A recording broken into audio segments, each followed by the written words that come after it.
o fio da periferia, então, ele é uma série de 6 entrevistas, um webinário com 6 entrevistas com duplas de artistas, ativistas e comunicadores de periferia que estão realizando ou criando durante esse período. A ideia é a gente aprender, trocar com esses realizadores, aprender sobre os fios, né? A provocação que a gente faz é em cima do mito de Ariadne, que mandou um fio para Teseu conseguir sair do labirinto do Minotauro. Então, que fios a periferia está criando nesse momento que pode nos ajudar a sair dessa situação ou lutar para revertê-la? E vamos escutar. Então, a primeira dupla é uma alegria muito grande. A primeira dupla hoje aqui é a Thaisa Machado e o Sérgio Vaz. Oi, gente. Oi, Thaisa, você está ouvindo? Agora eu estou ouvindo. Boa tarde, gente. Olá. Tá. Eu estou explicando para todo mundo a mesa, tá? Sim. Então, o fio da periferia é essa entrevista. Nós vamos começar assim. Eu faço 2 perguntas para os nossos convidados, seguidas, o Sérgio e a Thaisa, e eles vão responder, refletir sobre essa provocação e acrescentar o pensamento deles e as ideias deles e o relato deles sobre o que eles estão vendo e agindo e criando. Na sequência, eu faço uma pergunta para a Juliana França, atriz do grupo Código de teatro, professora de filosofia, já tive o prazer de trabalhar junto como atriz, e que também criou uma ação agora na pandemia. Comenta, eu faço uma pergunta para ela sobre a obra dos dois, e ela comenta, e na sequência ela faz uma pergunta para a Thaisa e para o Sérgio. Eles respondem, e a partir disso a gente vai abrir para algumas rodadas de pergunta, e aí eu vou falando como vai ser, tá? Então, muito obrigado a todos, é uma alegria muito grande estar aqui. E eu queria começar com a seguinte questão, Sérgio e Thaisa.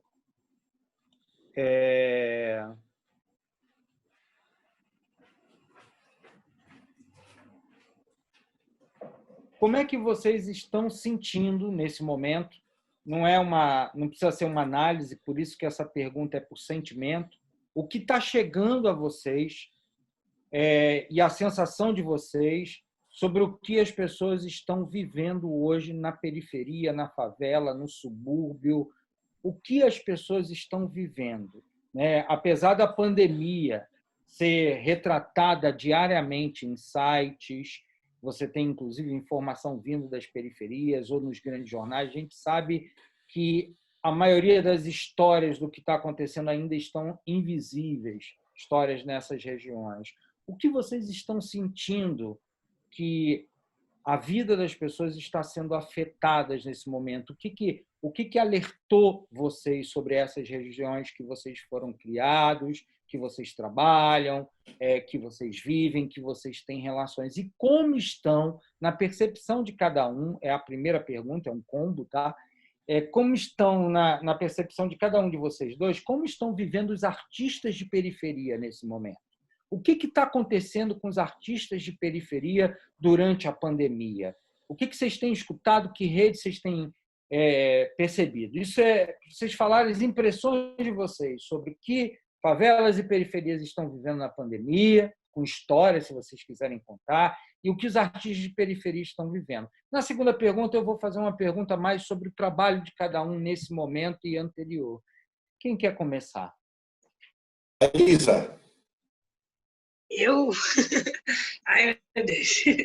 Primeiro, gente, boa Vamos tarde. por ordem de inteligência.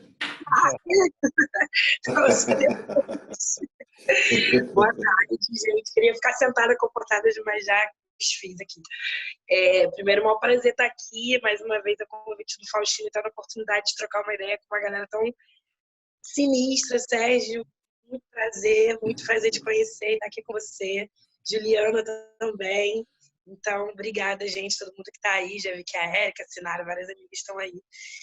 E, bom, uma pergunta difícil para mim é sobre como os meus amigos artistas estão vivendo, que estão na periferia, estão vivendo isso.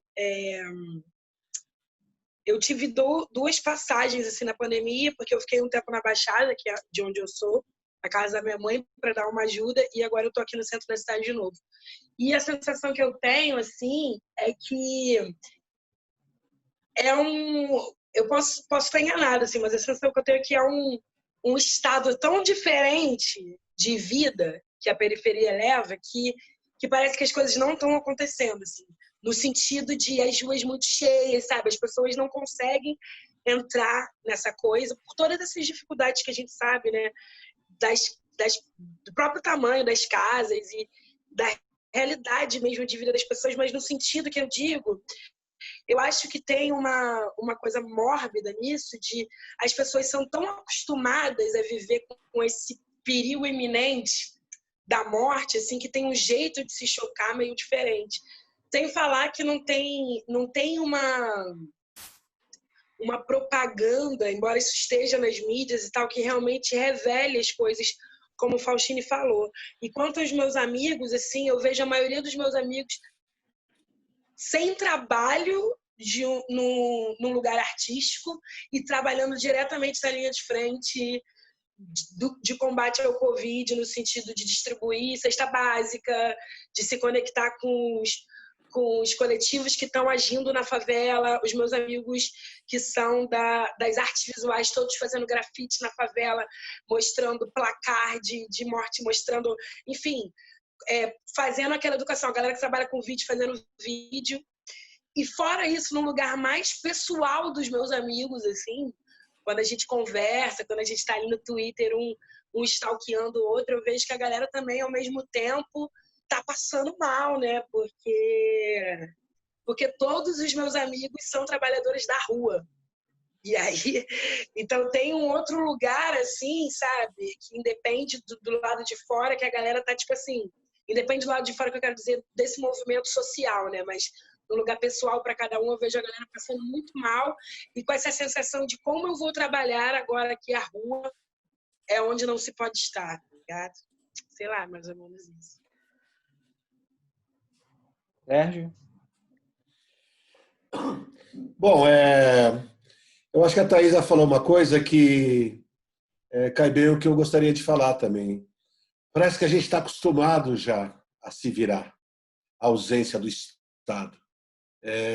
No começo da pandemia, eu ainda tinha uma esperança de poeta de o mundo está sendo reprogramado, novas ideias, um novo jeito, o século XXI está chegando, a gente está pensando de uma outra forma de se comunicar, de uma outra forma de fazer arte. Parece que o mundo inteiro estava tentando se conectar, colocar todo mundo numa mesma rede.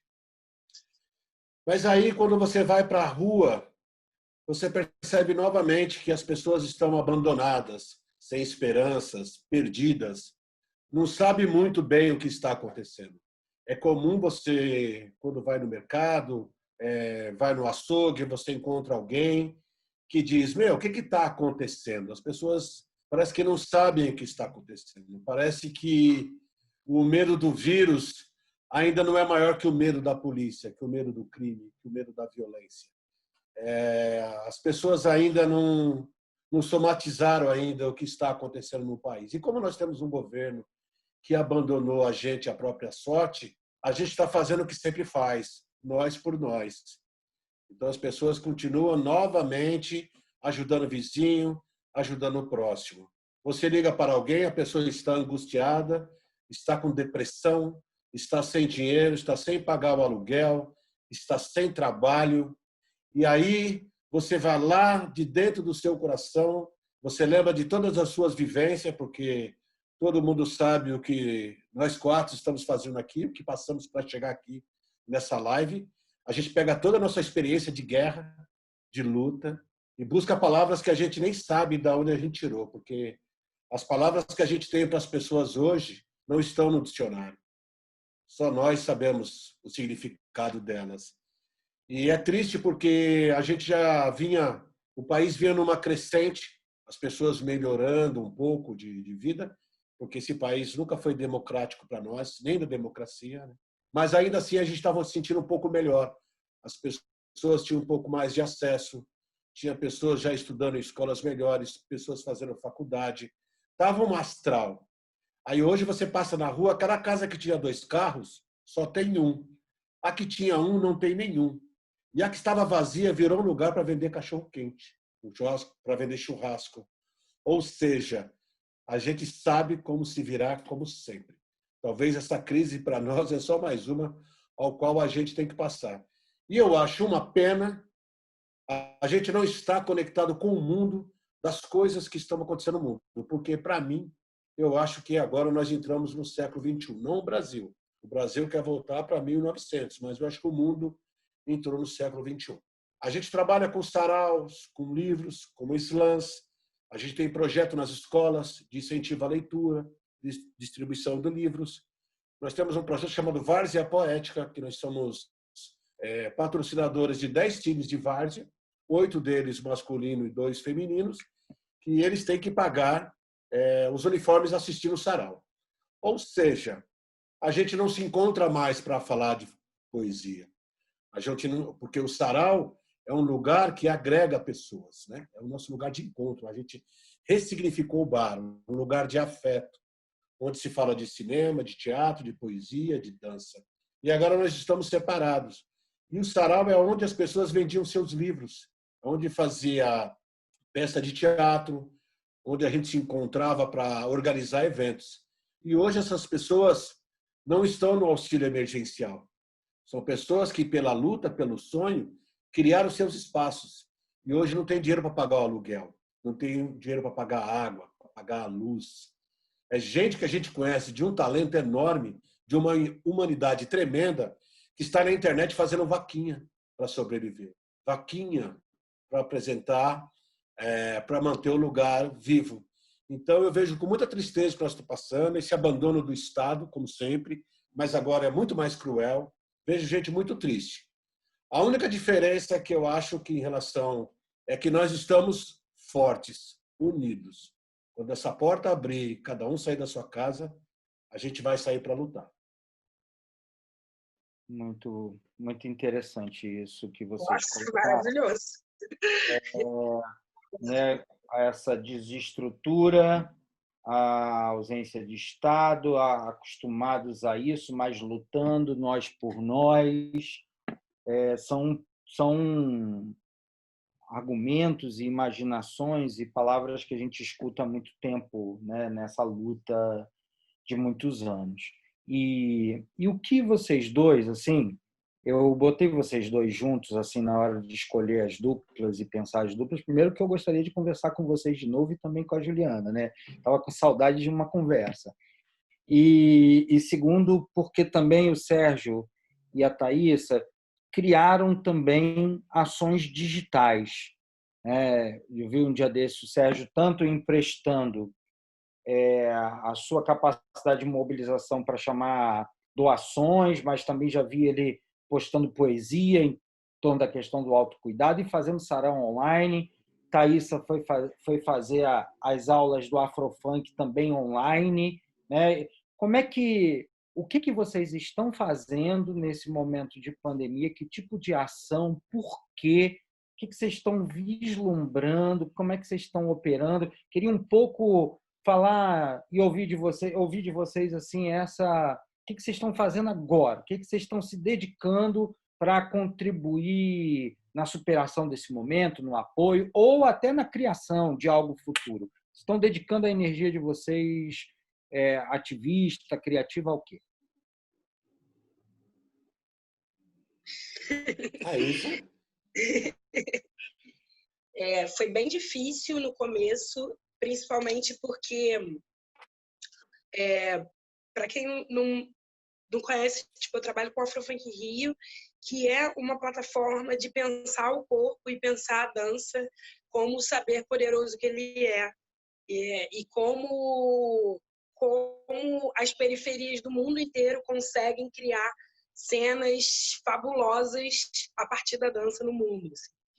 E então é um trabalho muito delicado, assim, porque exige que você faça as pessoas que estão ali, que vêm de diferentes lugares que não são esses que você que essas danças nascem, que é a periferia, eu trabalho muito com funk, muito com outras danças de outras periferias do mundo, é você tirar esse olhar do fetiche das pessoas.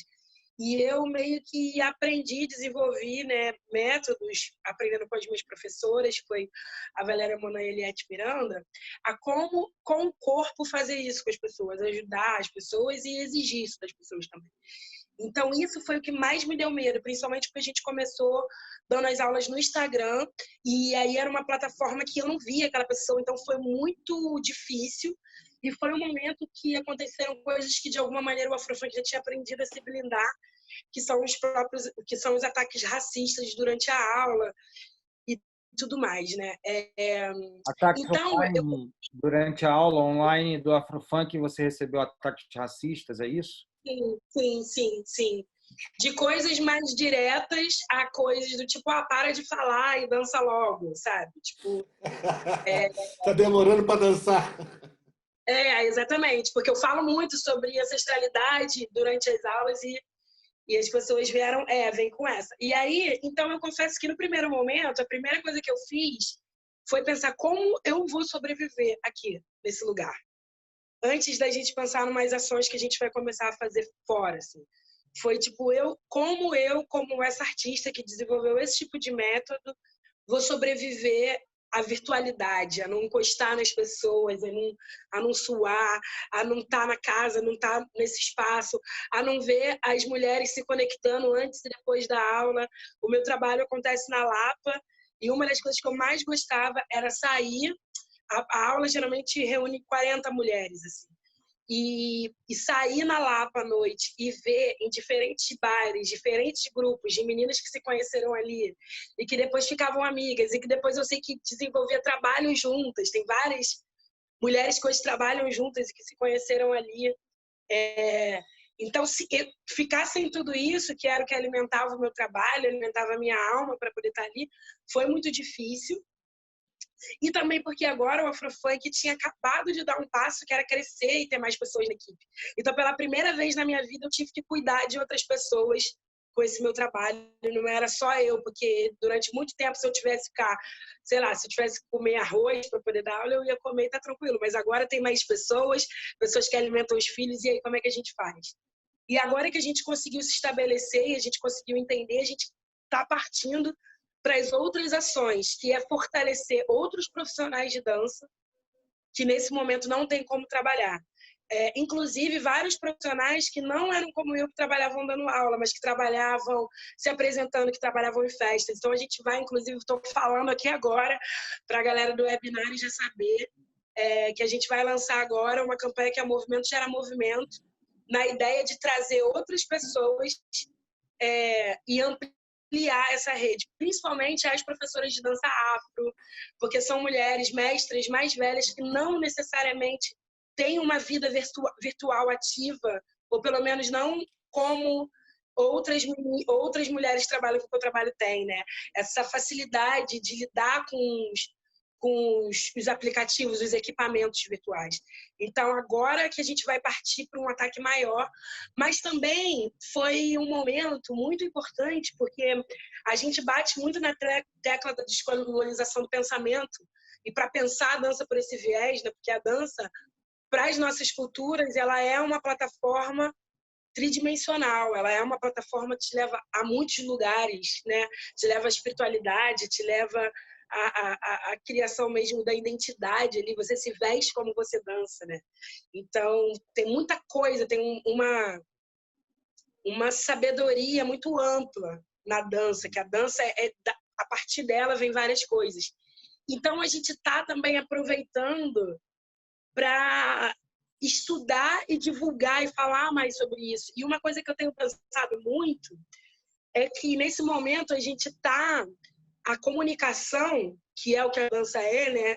Que é o que move todo o trabalho de todo mundo que está aqui nesse momento, ela hoje em dia, de alguma maneira, ou pelo menos em grande escala, como a gente aprendeu a se utilizar dela nos últimos anos, ela está na mão das grandes corporações, assim, é uma coisa, imagina se alguém agora tira o zoom ali da tomada, lá numa central que ela sei lá onde, isso aqui cai.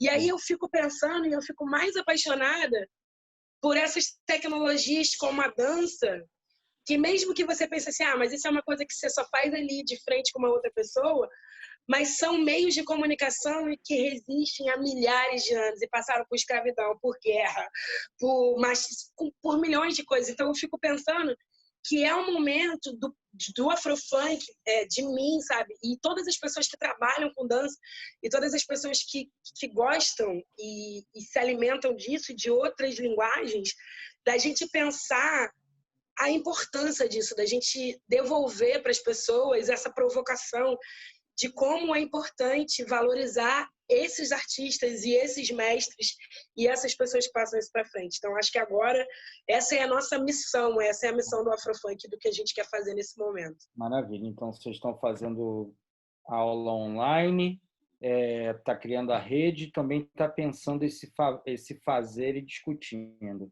criando Sim. rede. Vaz, e você? Acho que a Juliana quer falar, não é, Juliana? É que depois, ela é na sequência.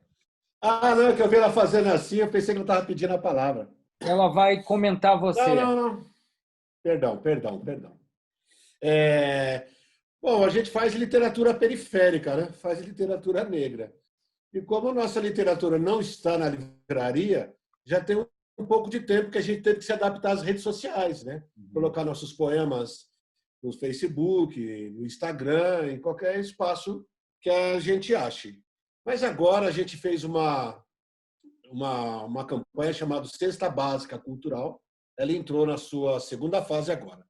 A primeira fase, a gente entregou uma cesta básica, junto com o livro, em parceria com as escolas e com o Ministério Público do Trabalho. Então, a gente entregou essa cesta básica e agora vamos para a segunda fase, que é, junto com o Bloco do Beco, que é uma ONG aqui, o Ministério Público do Estado, as UBS e as escolas, nós vamos distribuir cesta básica junto com uma sacola com álcool, pasta de dente, livro infantil, infanto-juvenil e coisas de higiene. Então, praticamente, é isso que nós estamos fazendo no momento. Como eu disse, nesse momento, a gente olha para a comunidade e só consegue enxergar a gente. A gente não tem o apoio de ninguém, não é a prefeitura, não é o Estado. Né? Se mobilizou os professores, os agentes de saúde, a ONG Bloco do Beco, o Ministério Público do Trabalho, e vamos fazer essa rede. Fora isso, eu estou tentando terminar o livro novo, para lançar agora, participando muito de sarau nas escolas, porque eu tinha um projeto chamado... Tenho, né? Está só parado, que é Poesia contra a Violência, que é falar de literatura e incentivo nas escolas públicas aqui da região. E agora eles estão fazendo sarau online, então praticamente todo dia eu estou me apresentando. Eu estou me apresentando mais do que antes. Eu só não estou recebendo, né? Mas isso eu já não recebia para fazer isso. Mas eu estou adorando, porque eu sinto que os jovens estão se apoderando e empoderando dessa ferramenta, que eu acho que vai ser agora a nossa tônica daqui para frente, e usar muito mais as redes sociais. Eu estou sentindo esses jovens, eles são muito mais rápidos, muito mais inteligentes, e eu sinto nessa juventude também que está trabalhando. Sou muito mais ativista que a minha geração, muito mais ativista, meninas de 13, 14 anos que já leram Djamila, conhece Joyce Bert, a Thaísa, falei da Thaísa aqui, a Joana já falou, você precisa conhecer a Thaísa e tal. Então, é uma molecada que tem a referência na própria periferia, na própria favela, desenvolvendo esses saraus online e tentando sobreviver também, né? Tentando não enlouquecer, buscar autoconhecimento. Eu sempre tenho em mente a gente ler bons livros, pôr documentários em dias, aprender com tudo que está acontecendo. Eu sou um cara observador, acho que para mim literatura é observação. Por isso que eu demorei para participar um pouco de live, que eu queria entender, mas não vai dar para entender esse país, porque ele muda todo dia, toda hora. O que nos cabe é lutar, né? Resistir. Então, eu acho que é isso. Estou tentando estar junto com o que está acontecendo. É muito difícil para mim estar em casa, porque todo mundo é da rua, mas as pessoas esquecem que na periferia o quintal é a rua, não é? O Uhum. quintal é a rua, não é dentro de casa, né? Então, as ações ficam limitadas. E a gente é de um lugar, você sabe disso, todo mundo sabe aqui, eu não vou, mas talvez tenha alguém que não saiba. O nosso lance é no olhar, né, mano? Sim. Nossa pegada é outra, né? Nossa pegada é no afeto, é no abraço, né? A gente costuma lamber a lágrima alheia, né? Um abraço enxuga lágrimas, né? Então a gente fica impotente de poder estar na rua fazendo as coisas que a gente gosta. Então é difícil se adaptar a esse novo mundo aqui, cara. Mas vocês estão protagonizando experiências e ações que estão servindo de farol para muita gente. Eu tenho certeza que a gente vai precisar se guiar nessas coisas que vocês e outras pessoas estão criando, até a própria agência de redes para a juventude também, que eu faço parte, essas coisas para a gente tecer. Obrigado, mestre. A Juliana, então, gente, a Juliana, ela também atriz do Grupo Código da Baixada, mestre em filosofia, não é isso, Ju? Mestre já? Doutora? Sou Professor? mestra ainda.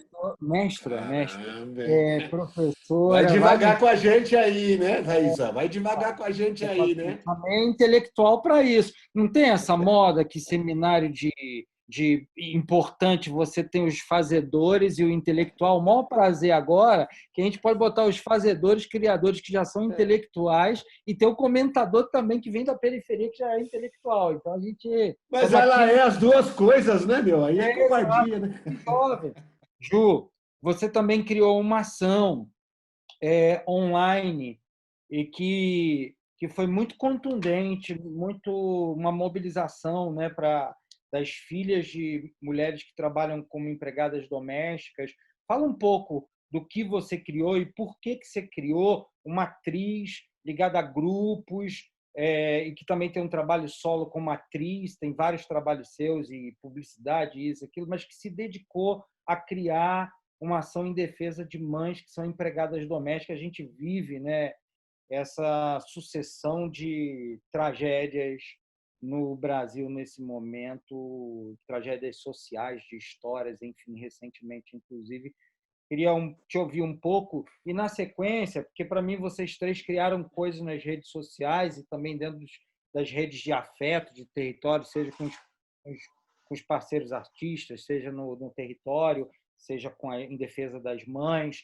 Acho que são três exemplos bem interessantes de pessoas que, de diferentes trajetórias e maneiras, criaram coisas imediatamente para o campo digital a partir da periferia. Fala um pouco para a gente e, na sequência, já emenda a sua pergunta e comenta um pouco os dois. Assim, estou muito curioso de saber como é que você vê a obra dos dois e a pergunta dos dois, tá bom? Certo. Obrigado. Queria agradecer o convite, dizer que eu sou muito fã do Sérgio e da Thaisa, porque eu conheci o Sérgio, eu era adolescente, dentro de um processo de criação de um espetáculo. A Miuá chegou lá em Japeri com um livro do Sérgio, falou, gente, vocês precisam conhecer esse poeta aqui. E a gente foi estudar o Sérgio lá em 2007. E a Thaís, eu nunca fiz nenhuma aula com ela, mas todas as mulheres que eu conheço e que fazem aula com a Thaís parecem sóis, assim. Todas as mulheres que orbitam a Thaís parecem sóis, assim, são mulheres muito radiantes. E eu fiquei muito impressionada com isso. E aí, vou falar um pouco dessa minha trajetória nesse período pandêmico. Eu criei, junto com alguns filhos e filhas de trabalhadoras domésticas, a minha mãe e a minha madrinha são trabalhadoras domésticas, são empregadas domésticas. E quando a Organização Mundial da Saúde recomendou o isolamento social, eu percebi que a minha mãe e a minha madrinha estavam trabalhando ainda, percorrendo quase 4 horas até chegar aos seus respectivos trabalhos, eu pensei, eu preciso fazer alguma coisa. E aí compartilhei com uma amiga de território, de fazer artístico também, Adriele Vieira. Falei assim, Adriele, estou a fim de escrever uma carta manifesto direcionada à sociedade civil, às autoridades, a todo mundo, aos empregadores e empregadoras, para liberar as nossas mães e continuar remunerando elas por isso, para que elas fiquem em casa com suas familiares. A gente escreveu uma carta, essa carta tem quase 100 mil assinaturas. Salve, Dri!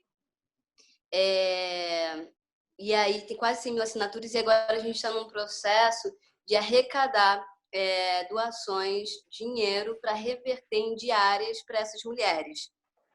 A gente tem mais ou menos 200, 250 pessoas que já foram contempladas diretas e indiretamente com esse projeto, desde o começo lá de março.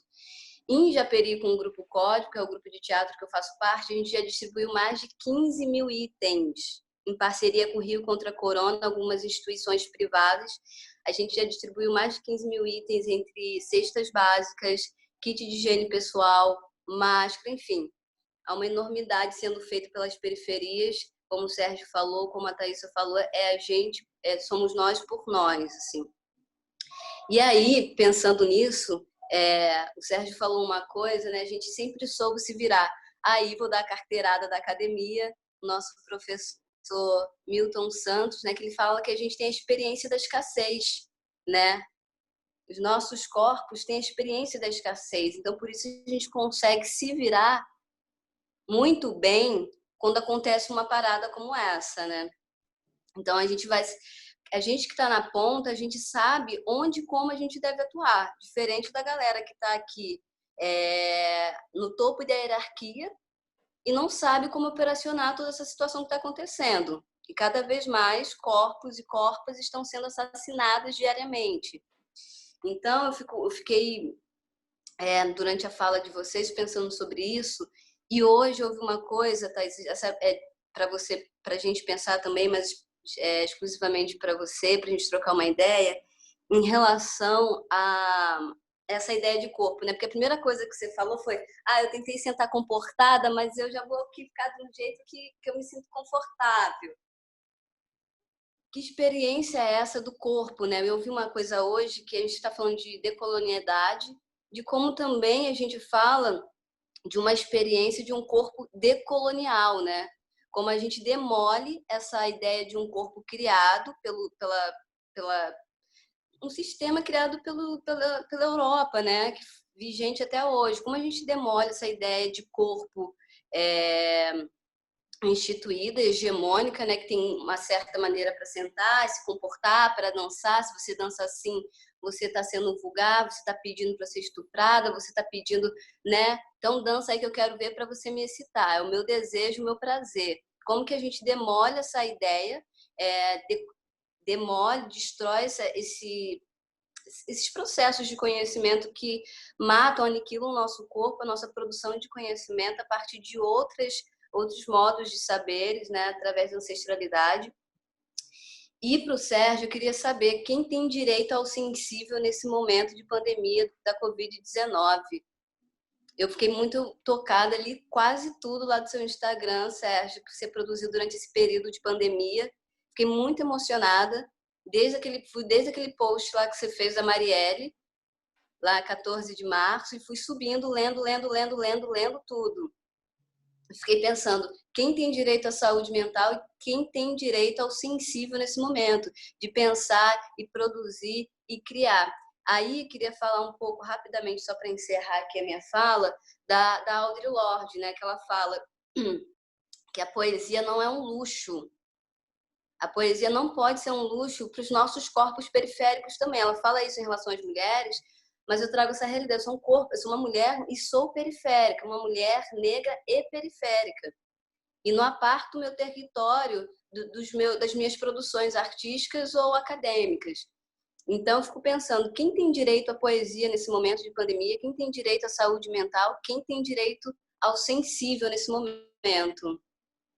Acho que é isso, assim, qualquer coisa eu posso falar, tem mais coisa para falar, mas eu acho que é importante a gente escutá-los. Maravilha. Quem começa e depois vou orientar como serão as perguntas para o público aqui. A gente não te ouve, Thaísa. Thaísa, dá um áudiozinho. Desculpa, esqueci de destravar. Obrigada, Juliana. É muito legal isso que você fala, que é uma coisa que veio toda essa onda agora essa campanha virtual, enfim, coisas que a gente já está falando há muito tempo, né? E quando eu digo a gente, é há muitas gerações falando, mas veio toda agora essa coisa mais midiática, assim, dessa campanha antirracista. E eu sempre fico pensando como a coisa é tão sutil, assim, porque o racismo, ele influencia, ele desrespeita tanto o corpo que a gente não valoriza pequenas coisas, assim, porque que é como o corpo se molda no território, entendeu? Então, é tipo assim, a gente que é da favela tem um jeito de andar que é diferente de quem não é. Tem um jeito sabe, todo gesto do corpo, toda a maneira do corpo se comportar, ele é diferente. E tanto para o bem, tanto para bem quanto para mal, tanto no sentido criativo e mais liberto, assim, porque a gente tem mesmo uma necessidade aí, como uma pessoa que está sempre observando a dança e tal, essa necessidade ancestral de expressar liberdade, né? Que está sempre ali muito no nosso corpo, né? Nessa dança que todo mundo aprende a dançar meio que quando é criança e não sabe quando que começou, sabe? Você tá ali, você samba, você brinca, mesmo que seja só com o seu ombrinho, assim. Da coisa da dança estar totalmente envolvida com as religiões matrizes africanas, né? De ser a partir da dança que você chega a Deus. Então, ao mesmo tempo que a gente é todo cercado de conceitos e subjetividades, assim, do nosso corpo, sabe? Corpóreas, assim, a gente não dá valor a isso, sabe? A gente tem um horror ao nosso corpo e às coisas que o nosso corpo criou. Porque o racismo é baseado no maior órgão do nosso corpo. Então, é isso, é tudo aqui dentro. Tem uma frase que diz que não há cura fora do corpo, né? Então, você também, eu acho que resolve o racismo e os males que ele causa a gente muito aqui dentro também, para depois resolver fora na sociedade. E uma coisa que eu acho fundamental é a gente valorizar essa importância do movimento e do corpo na nossa ancestralidade. Porque é isso que vai fazer a gente dar valor à saúde do nosso corpo hoje. Porque quando a gente vê esse movimento onde você perguntou para o Sérgio, né, quem tem direito à saúde mental, quem tem direito ao sensível agora, quem tem direito à saúde agora, a gente não se dá o direito à saúde. Porque a gente não tem tempo para se dar o direito à saúde. A sua mãe é obrigada a ir trabalhar, ela não pode pensar na saúde do corpo dela. O nosso corpo, ele nunca está em primeiro plano. E o que é completamente diferente quando a gente pensa na classe média branca. Porque, por exemplo, eu trabalho com dança e quando começou as aulas no aplicativo Zoom, na primeira aula eu tomei um susto, assim, porque tinha muitas mulheres brancas. Porque quem pode, nesse momento, investir nesse cuidado com o seu corpo, com que ele está ali preso dentro da sua casa, ou pelo menos preso dentro dessa atmosfera, entendeu? Quem tem acesso à internet, né, gente? Quem tem acesso à internet. Exatamente, porque não é só você poder, nesse momento, disponibilizar o dinheiro de pagar uma aula de dança. Tem sinal de internet para você fazer aula, mesmo se ela for gratuita? A gente agora abre muito mais vagas também. A gente sempre teve ali vagas destinadas a mulheres pretas e periféricas, gratuitas, lógico, e agora a gente tem a possibilidade de dar muito mais, porque não tem mais a coisa do espaço físico. Mas até as próprias mulheres poderem dar esse tempo para cuidar do corpo nesse momento é difícil. Então, o jeito, eu acho, da gente voltar a isso e perceber esse valor que o nosso corpo tem, é de fato perceber o valor que o nosso corpo tem na história, no pilar da nossa história, assim, de como a partir do nosso corpo a gente se comunica, como eu já falei, né? A gente se comunica com Deus, a gente cria símbolos que vão ultrapassar, nossa, sabe, é o gesto, a partir do gesto a gente compra a nossa história. Então acho que a gente valorizando isso, a gente vai valorizar o nosso corpo hoje e no futuro, assim, e tratando ele de uma maneira mais saudável mesmo, sabe? Com mais amor, com mais zelo. pelo nosso corpo, pela nossa vida. Não existe vida fora do nosso corpo. Maravilha. Posso usar as Sérgio, palavras da Thaís como se fosse minha? encerra essa parte. Só muda só para a cabeça, só. Ai, que honra! Bom, Sérgio, como fica a saúde, né? E como fica também essa ideia de autocuidado que apareceu muito na internet, que é um pouco o caminho que a pergunta a resposta da Thaisa vai. Um dia isso, poeta de periferia.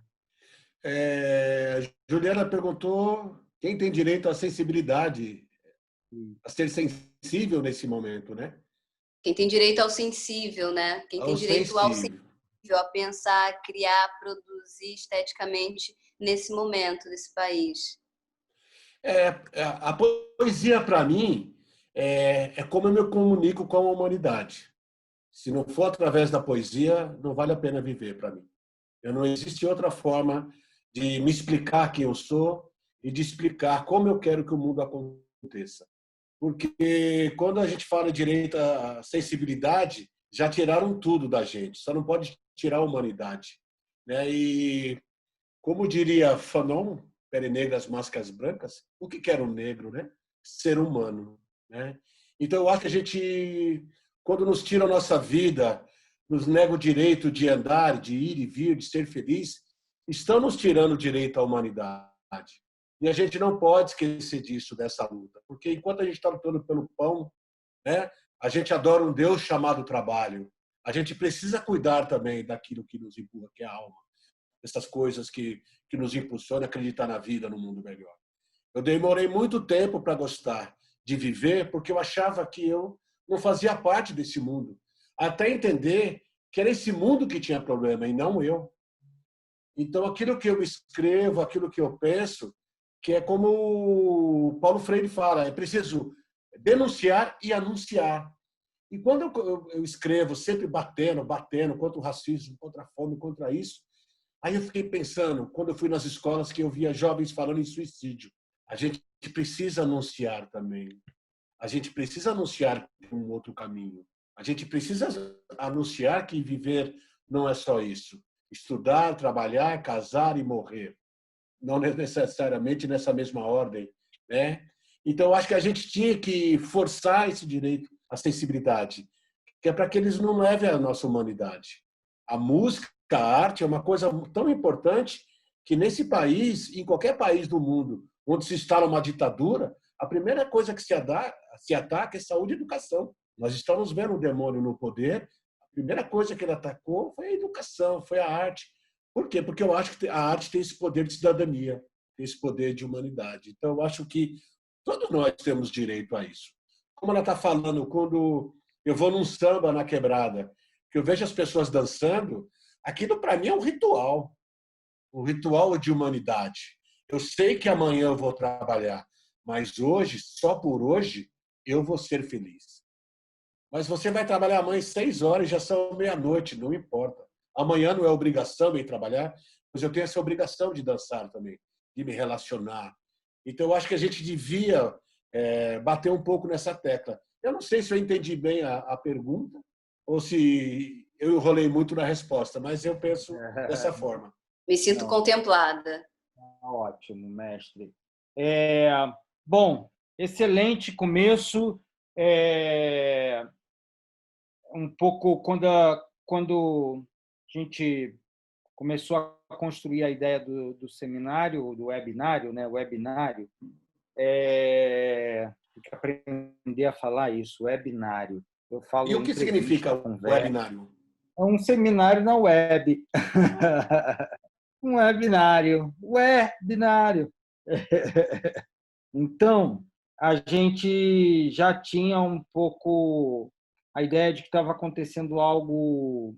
Novamente, a periferia estava no centro das grandes questões nacionais, tanto sofrendo os efeitos, como a partir dela, né, se construiu ações, perspectivas, projetos, desde apoio até formulação e criação. Eu acho que essa primeira parte aqui da conversa demonstra exatamente a ebulição que está acontecendo aí e que esse seminário, inclusive, ele tenta construir uma memória deste momento na periferia em algumas cidades do Brasil, com alguns agentes. Não dá para pegar a totalidade, são 6 entrevistas, não vamos conseguir pegar a totalidade de quem está criando, mas estamos tentando aqui pegar uma diversidade de formas de agir, de criar. E é impressionante como artistas e ativistas e comunicadores de periferia estão em ação. Acho que esse é um dado importante. Está todo mundo em ação, e está todo mundo também no fronte do campo digital e também pensando em rede. Então, acho que esse registro é muito importante, que a gente está tentando fazer aqui no Fio da Periferia, para que influencie outras pessoas e também fique uma disputa, né, gente? Porque a memória, como se conta uma história, a memória de um momento histórico, ele é uma disputa. A gente precisa mostrar o quanto a periferia se empenhou e seus agentes culturais, sociais e políticos estão à frente, pensando e elaborando. Não se trata só de gente que está dando um apoiozinho. Eu vou para outras pessoas. Tem aqui uma complexidade de pensamentos, de virtudes e desafios que estão em jogo e é importante a gente trazer isso para perto. Eu vou abrir para perguntas e a gente vai fazer da seguinte forma, que eu combinei aqui com a Verusca, que está conduzindo aqui hoje. Ela vai dar uma olhada. Vão ser uma rodada de 2 perguntas, e as 2 pessoas fazem as 2 perguntas imediatamente, e aí eles respondem as 2 perguntas e a gente vê se abre espaço, se temos tempo para mais uma rodada de perguntas. Tá? Eu vou avaliar. De qualquer maneira, o nosso webinário vai ficar disponível no site do Instituto Moreira Salles, e ele é o começo da pesquisa de quem quiser saber sobre essas pessoas que estão aqui hoje conversando com a gente, grandes parceiros de jornada de luta. Então, a gente gostaria de pedir, o combinado foi, mas acho que vai funcionar. Levanta a mão agora 2 pessoas que vão fazer perguntas, por favor, acenem com a mão, tem um botãozinho aí com a mão. Se eu estiver orientando errado, Verusca, me socorre.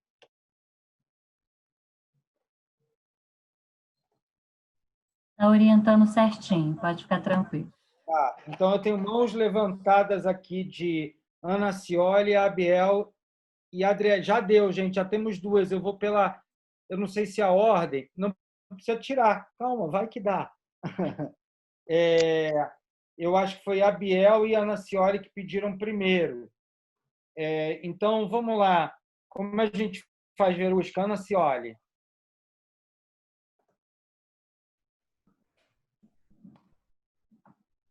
Ana Cioli. Ana, o seu microfone já está liberado. Libera a câmera. Consegui agora. Foi. Pergunta. Vocês estão me ouvindo? Então, primeiro, o papo está sendo maravilhoso, assim, está sendo muito bom escutar todo mundo. E eu queria saber um pouco quais são as perspectivas de vocês para o momento pós-quarentena. Maravilha. O que vocês estão... Só isso, Qual é a revolução que vocês estão preparando? Obrigado, Ana. Vamos à segunda pergunta, Abiel.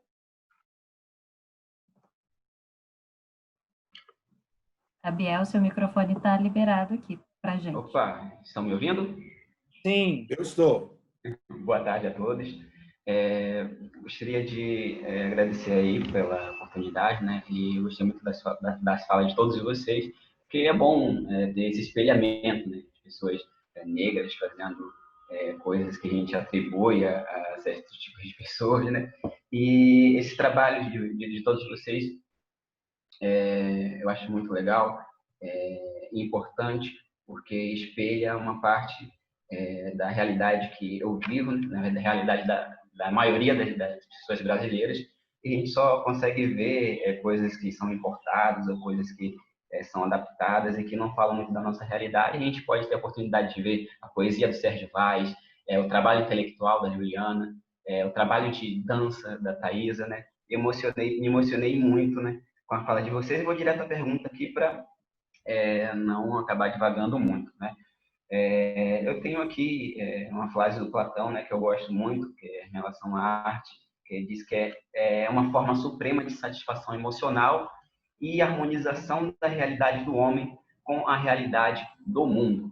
E é exatamente isso que vocês fazem. Vocês adaptam a arte da visão que vocês têm, né, privilegiada e também, de certa forma, da realidade da favela, né, da comunidade. E vocês traduzem isso para o mundo. O Sérgio Vaz fez uma fala muito emocionante que diz que se não é para se comunicar pela poesia, então não adianta viver. A Thaisa diz que a dança ela permite que ela fique mais perto de Deus.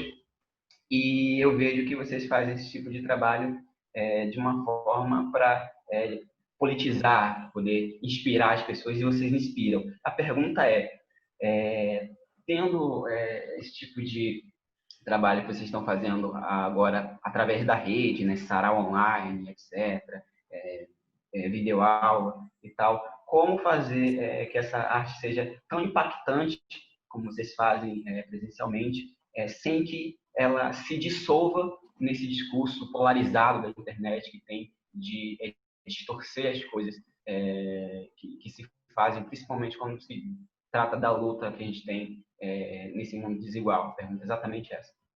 Obrigado. Maravilha. Abiel, só uma pergunta, você é de onde? Eu sou baiano, mas eu moro no Rio de Janeiro, sou estudante de psicologia. Tá bom, obrigado. Meus amigos Thaisa e Sérgio, então, as considerações de vocês, vou pedir só para essas respostas ocuparem tempos menores, tá? Para a gente conseguir ter mais gente. Dá a pista dos caminhos aí de como vocês vão sobreviverem na seara do mundo digital e, ao mesmo tempo, inventar um mundo novo.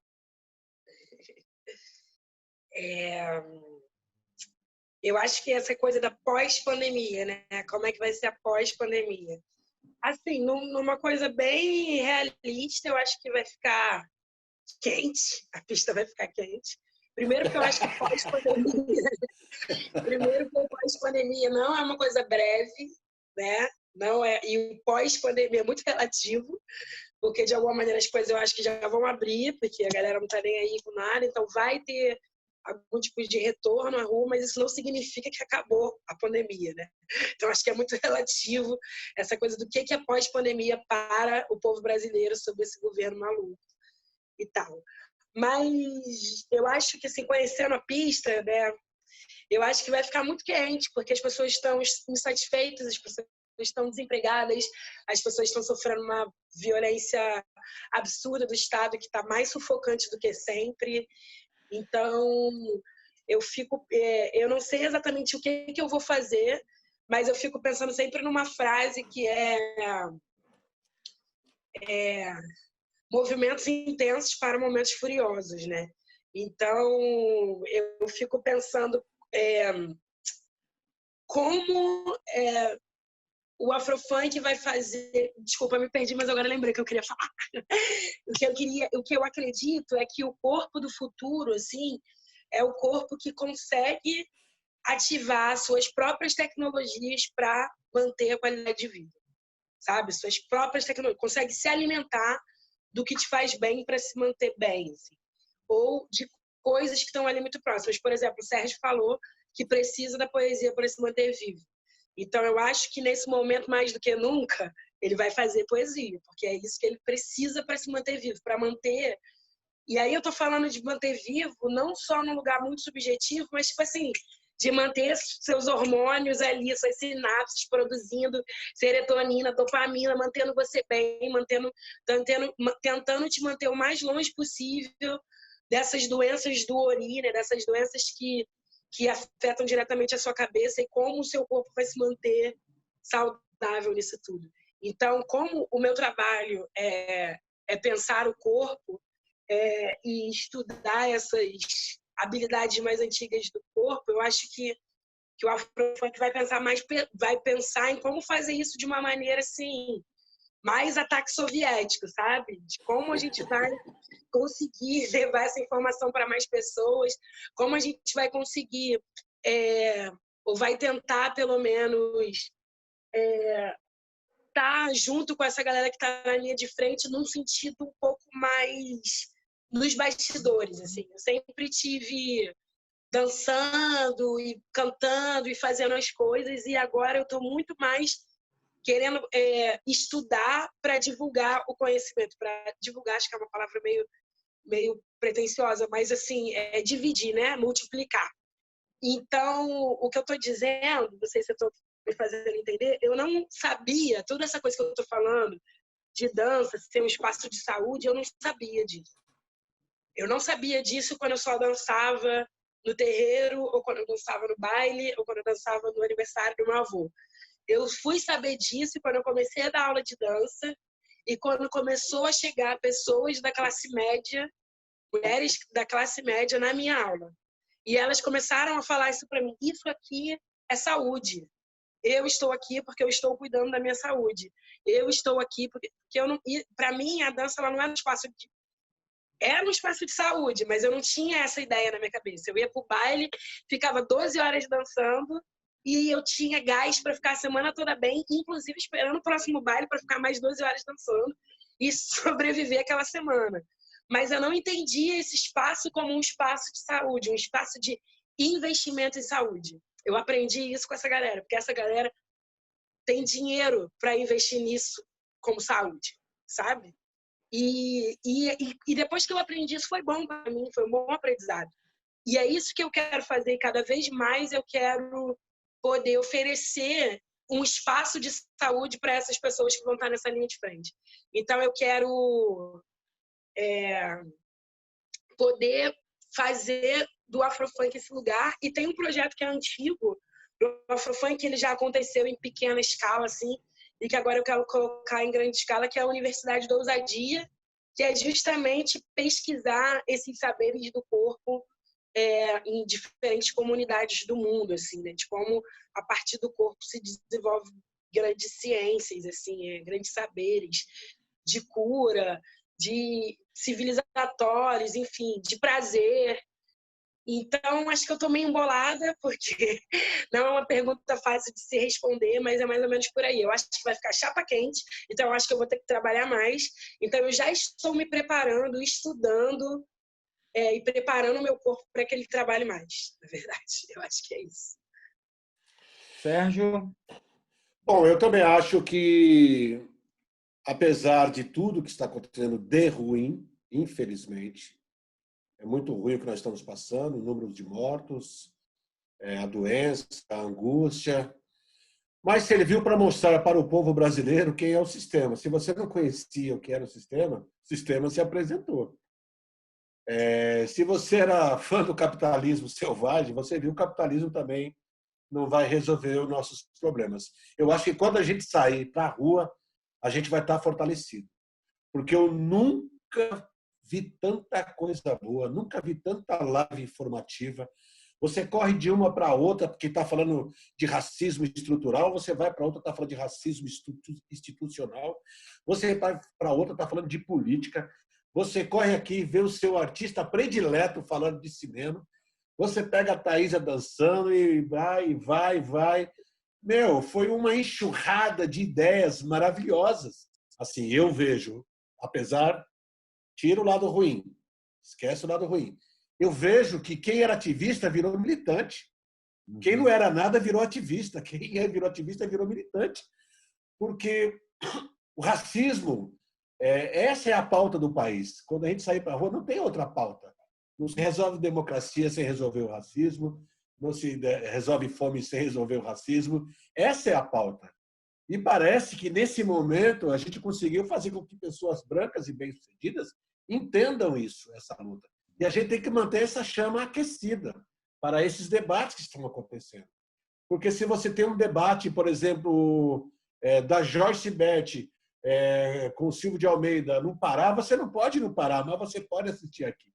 Então, basta a gente selecionar aqui, a gente ouve ideias o dia inteiro. Então, eu vejo isso, que quando abrir essas portas, a gente vai estar com tanta sede de luta, com tanta coisa que um nutrindo o outro, assim. Eu não tenho esse pessimismo, eu tenho pessimismo da forma física. Mas quando você reconhece que o Estado não te reconhece, quando você sabe para que serve o SUS, que eles queriam tirar, a gente aprendeu muita coisa. Foi muito didático esse momento para nós, de alguma forma. Quem são os políticos, como eles fazem, como eles agem, como funciona a ditadura. Por que não tem corrupção na ditadura? Basta omitir as informações. Então, tem coisas que você vai na rua que você responde hoje de uma forma muito simples para a molecada. O cara, qual que é dessas ideias desse cara? Ele fala, ele quer que as pessoas morram. Aí ele fala, pô, isso é embaçado, isso é embaçado. Pronto, já teve uma aula de política. E a gente está tendo aula de política com pessoas que falam simples. Porque eu sempre penso em política, em ideias, em poesia, literatura. Quem vai falar com o povo? Quem vai falar com as pessoas simples, que adoram ver o chamado trabalho, que sai todo dia de manhã e não tem tempo de ver essa live nesse momento? Não é? Somos nós. Então, a gente tem que entender o que está acontecendo, contextualizar de forma simples. Então, eu acho isso muito, muito foda, mano, que eu acho que vai. Eu tenho um otimismo de luta muito forte nisso aí. Não sei se é porque eu estou envolvido com esses coletivos que estão na luta, eu não vou citar nomes que eu vou esquecer, com essa gente que está batendo de frente, porque eu sempre digo assim, se o sofrimento não nos matou, se o Estado não nos matou, se a polícia não nos matou, estamos prontos. Estamos prontos para ir para a rua, né? Estamos firme e forte. E o rapaz perguntou aí para as causas não dissolverem, né? Bauman, né, no Mundo Líquido, ele fala um pouco disso. Eu acho que as pessoas que estão na luta, as que já estavam, eu acho que a gente está se formando. Eu acho que é como a gente chega como um trombadinho na penitenciária de lá e sai assaltante de banco. Você entendeu? Eu acho que nós que estávamos na luta, se sentindo fraco, sentindo porque você não pode...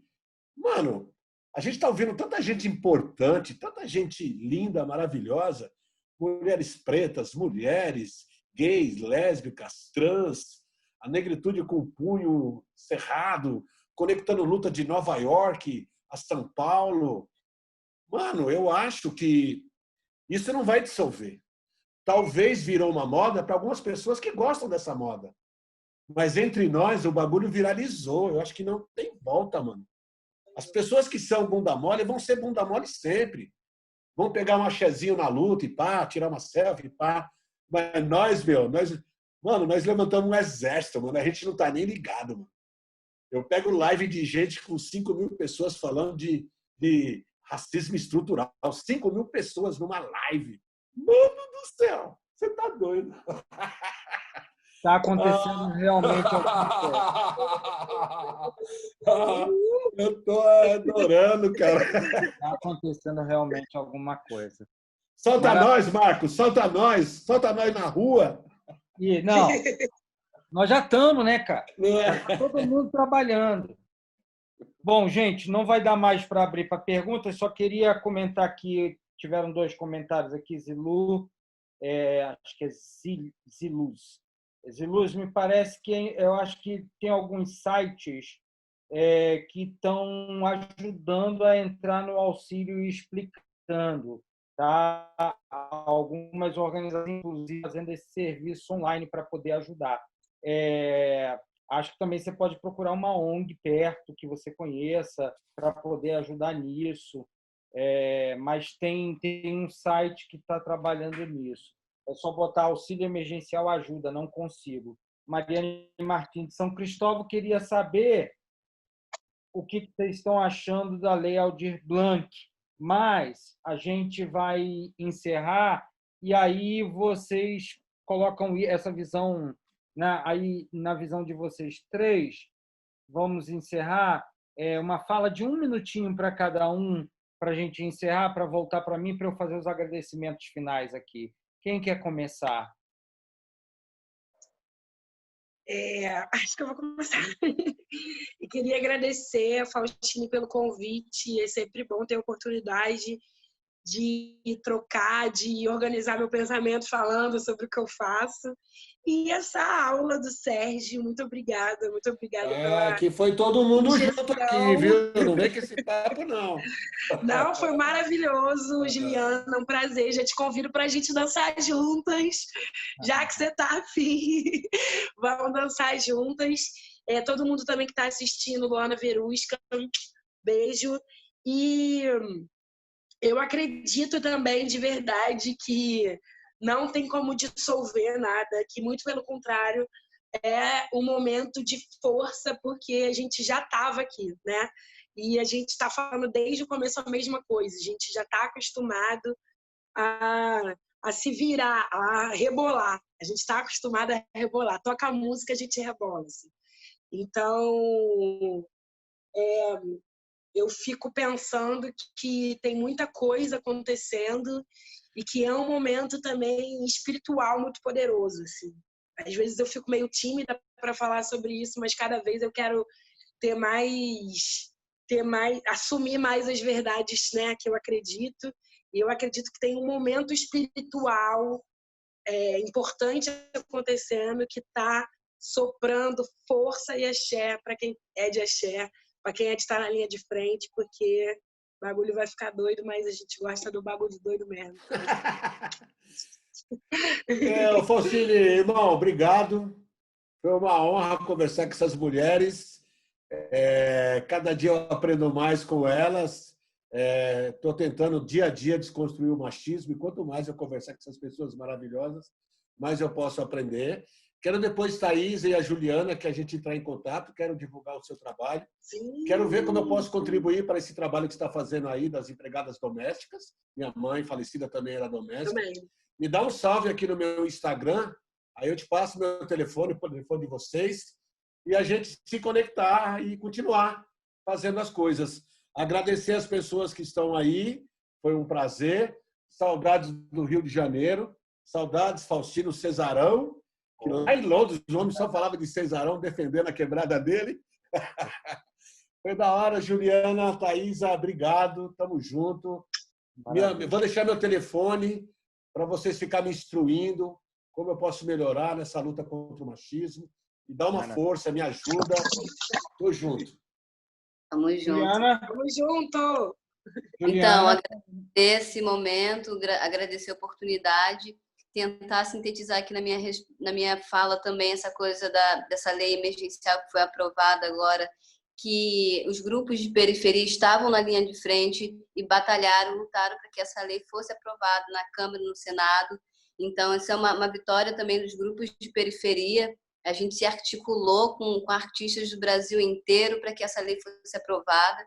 E pós-pandemia, assim, lá no projeto A Vida de Nossas Mães, a nossa ideia é que a gente pense em leis, pense estruturalmente melhorias para essa classe de trabalhadoras. Assim. Então, a minha ação no momento é bradar por essa classe, é bradar pelos artistas e trabalhadoras domésticas nesse momento, que é uma questão muito pessoal para mim. Enfim, queria agradecer profundamente a oportunidade de troca, de estar aqui, enfim, com pessoas que eu admiro muito o trabalho. O Faustino sabe que já faz tempo que admiro, o Vaz também, uma admiração imensa. Thaís, assim, uma admiração inenarrável. Enfim, tudo que você representa para essas mulheres, para esses corpos e corpas daqui nessa cidade do Rio de Janeiro, admiração imensa. Obrigada, IMS, também por esse momento, por esse espaço, esse registro dessa narrativa que é a nossa narrativa, né? Essa narrativa periférica. E a gente precisa meter o pé na porta. A pista vai ficar quente e a gente vai estar metendo o pé na porta. É isso. Maravilha. Quero dizer que o Fio da Periferia, né, é uma realização da Agência de Redes para a Juventude, que neste momento está fazendo o Fio da Periferia, está atuando em 50 comunidades favelas do Rio de Janeiro, levando cesta básica, livro, kit de higiene para 1.000 famílias lideradas financeiramente por jovens e adolescentes de favelas do Rio, e produzindo conteúdo e também atuando aqui com o Fio da Periferia. O Fio da Periferia, ele tem na equipe Valquíria Oliveira, da Agência de Redes para a Juventude, coordenadora geral. Ela é a chefona mesmo da gente, tá, Thaisa? É a chefona mesmo de tudo, ela é a chefona mesmo da gente. Luana Pinheiro, Luana é minha chefona também agora. Verusca também está dando ajuda aqui a gente que está coordenando o outro projeto lá, e a El, que está aqui também nas redes sociais ajudando. Quero agradecer a presença de todo mundo, em especial ao mestre George Woods, professor da Universidade de Nova York, Miami, pesquisador imenso sobre as periferias do mundo. Tem um livro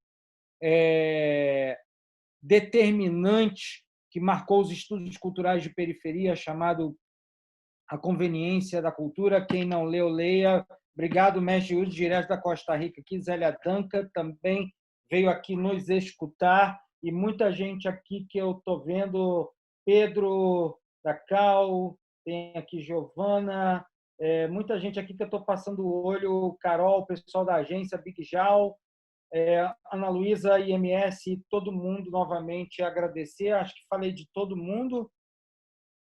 E eu acho que essa primeira rodada de hoje mostra que a nossa visão, a nossa curadoria estava num caminho correto, que era mostrar que existiam artistas de periferia que estão imersos em criar ações e também pensando em como reinventar as lutas daqui para frente.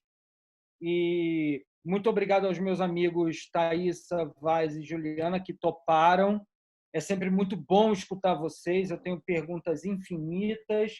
Dizer que na quinta-feira a gente tem Raul, Santiago e Renê Silva, uma dupla que a gente curou, que estão fazendo um trabalho muito especial no Complexo do Alemão, se juntaram e criaram o gabinete para atuar no Alemão, 2 grandes ativistas com muita capacidade. Nós vamos entender a ação deles, nós vamos entender a tecnologia social, a estratégia. Acho que vai ser um momento também especial. E hoje, às 6h, né, Luana, a gente lança no Instagram da agência as duplas da semana que vem, que eu vou dar só uma palhinha. A gente vai ter semana que vem, então se inscrevam. A gente vai ter Ana Paula Lisboa e Gessé na primeira dupla, e Eliana Souza e Silva e Henrique Silveira na segunda. 2 mesas pedradas para a gente poder tentar entender o que está acontecendo a partir das periferias.